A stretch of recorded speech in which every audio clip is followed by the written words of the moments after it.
నీవు లేచి వారిని అభిషేకించు. హల్లెలూయా. మీరు మీ బైబిల్లో చూసి చెప్పండి,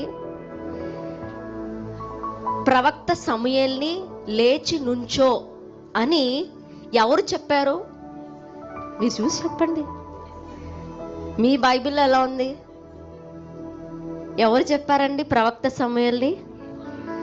ఈ దావీదు ఎంటర్ అవుతుండగానే దేవుడు ఏమని చెప్తున్నాడంటే, ఈ ప్రవక్త సమూయేలు ఎలియాబు దగ్గర నుంచోలే.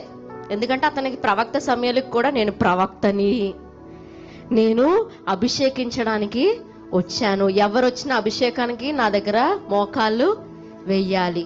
అందుకనే ఎలియాబుని చూచి అని ఉంటది, అబినాదాబుని పిలచి, షమ్మాని పిలచి, కానీ దావీదు దగ్గరకు వచ్చేసరికి లేచి. హల్లెలూయా. సమూయేలుకి, ప్రవక్త సమూయేలుకి మత్తి పని చేయట్లే.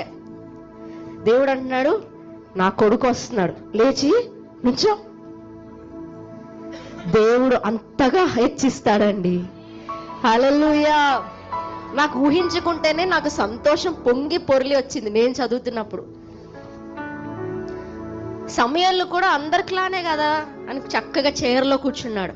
దేవుడు అంటున్నాడు, ఏ నా కొడుకు, నువ్వు లేచి నిలబడు. వాళ్ళ ఇంట్లో ఉన్న వాళ్ళందరికీ అదిరిపోతున్నారు. ఏంటి లేచి ప్రవక్త నుంచోవడం ఏంటి? అరే అబినాదాబుకు నుంచోలే, షమ్మాకి నుంచోలే, ఎలియాబుకు నుంచోలే.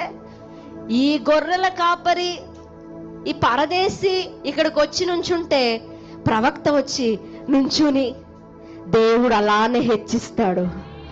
ఎక్కడ మీరు కింద దించుకున్నారో, ఎక్కడ తల కిందకి దించుకున్నారో అక్కడే తల పైకెత్తుకొనున్నట్లుగా దేవుడు చేయబోతున్నాడు.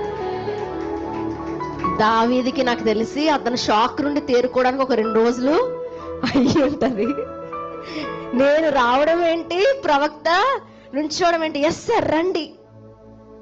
నా దేవుడు హెచ్చిస్తే అలానే హెచ్చిస్తాడు, అలానే తల పైకి ఎత్తుకొనున్నట్లుగా చేస్తాడు.